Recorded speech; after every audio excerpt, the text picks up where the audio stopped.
First time ko pong makakatawid sa ganyang kahaba at ganyang kanipis na hanging bridge. Good luck na lang po sa akin.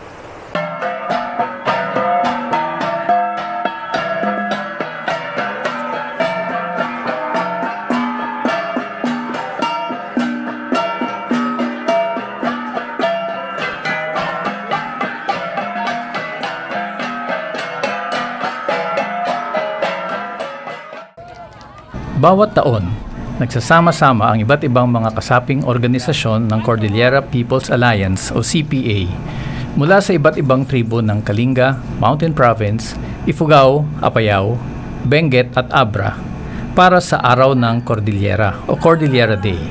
Ginaganap ito tuwing April 24, anibersaryo ng pagpaslang kay Macleing Dulag, isang leader ng mga Igorot sa Kalinga na pinatay dahil sa kanyang pagtutol sa Chico River Dam Project ng nooy diktadurang Marcos. Matapos ang 8 oras na biyahe, nakarating din kami dito sa Kalinga, sa bayan ng Tabuk. Nag-stop over lang kami para kumain ng almusal. Pero mula dito, babiyahe pa kami siguro mahigit 1 oras para dumating doon sa aktual na venue ng Cordillera Day 2024 sa Lubuagan, dito sa Kalinga. Ngayong 2024, ginanap ang Cordi Day sa barangay ng Tanglag, bayan ng Lubuagan, Kalinga. First time ito mula nang naganap ang COVID pandemic na nakapagtipon sa isang lugar ang mga kalahok sa Cordi Day. Pagdating sa Tanglag, malayo pa ang aming nilakad, pababa at pagtawid sa ilog. Ito ang makasaysayang Chico River. Dahil sa pakikibakan ni Macleing at kanyang mga kasamahan, nagkaisa ang mamamayan ng Kalinga at Bontoc sa paglaban hindi lamang sa malaking proyektong ito, kundi sa pasismo ng diktadurang Marcos noong panahon yun. Tinatanghal tuwing Cordi Day ang pakikibaka ng mga Igorot para ipagtanggol ang kanilang lupang ninuno at igiit ang kanilang karapatan sa sariling pagpapasya. Sa ngayon, mahigit 100 mga bagong proyektong hydroelectric dam, windmill farms at large-scale mining ang nagbabantang agawin ang lupa at wasakin ang kalikasan ng mga komunidad sa Cordillera. Ang pagtutol dito ng mga katutubo ang dahilan ng pinatinding paninira, pananakot, panunupil at panggigera ng gobyerno sa kanilang mga komunidad.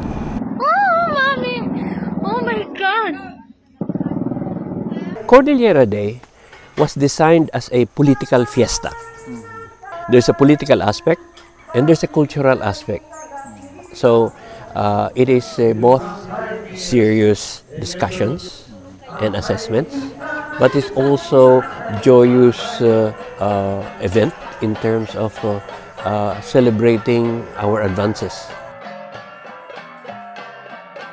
Doon susubukan na ilugar yung problema ng Cordillera sa kabuuang problema ng Pilipinas. Nagdesisyon ang mga taga-Tanglag na i-host ang Cordi Day sa kabila ng matinding pressure mula sa military at NTF-ELCAC na huwag doon ganapin ang pagtitipon.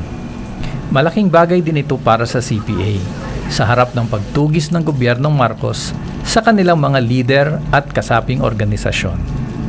Ito sa this past year na ang gobyerno ng estado dinesignate ang 4 leaders ng Cordillera People's Alliance as terrorists. Na-freeze na nga yung mga bank accounts nila, pati yung organization nila.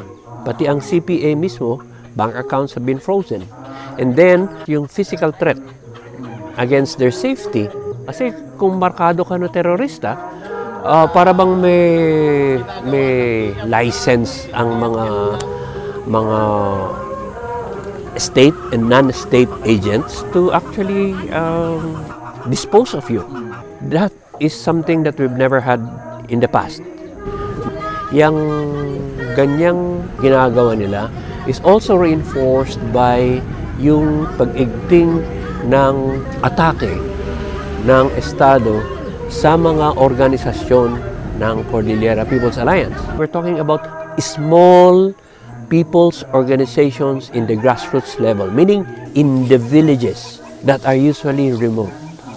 And mahirap yan eh. Alam niyo kung hinaharas ng pulis o kaya militar ang isang komunidad sa syudad, madaling kumuha ng suporta. Pero kung ginagawa yan sa isang semi-isolated o isolated village, ang level ng fear, ang level ng intimidation ay mas mataas. Yan ang ini-experience ng people's organizations ng CPA ngayon. Ang ginagawa ng gobyerno, ang ginagawa ng estado, ang ginagawa ng militar, they're trying to infuse fear sa atin para hindi natin itutuloy yung gusto nating makamtan, gusto nating maabot. With the example of Tanglad and what people are starting to do now, assertion of rights is our best defense sa mga nangyayari ngayon.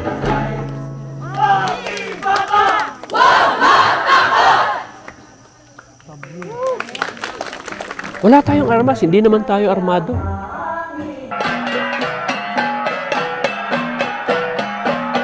Kung tutuusin, kulang ang 2 araw para malaman ang lahat ng hamon na kinakaharap ng mga taga-Cordillera. Subalit, umalis ako sa Tanglad na puno ang pag-asang may gigiit at may pagtatagumpay ng mamamayan ng Cordillera ang kanilang mga karapatan at pakikibaka. The only thing that we can fight back with is ang truth and ang assertion natin ng rights natin as individuals and rights natin as a collective people.